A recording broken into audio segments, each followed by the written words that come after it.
Já comeu o pastel de Belém? Já, nossa, meu pai me cobrou tanto para comer esse pastel de Belém, porque eu tava aqui e ele falou: Você já comeu pastel de Belém? Eu falei: Pai, ainda não, mas vou comer. Aí o dia que eu comi, eu mandei foto para ele e ele ficou feliz da vida.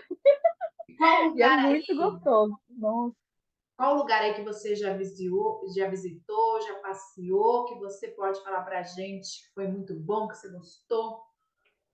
nossa, eu já achei, eu fui para Setúbal esses dias, que é um lugar que tem uma das praias mais bonitas aqui de Hum. Portugal, e realmente é maravilhosa. É uma praia assim totalmente limpa, com a água cristalina. Eu vi até água viva assim no raso, Legal. tão cristalina que é a água.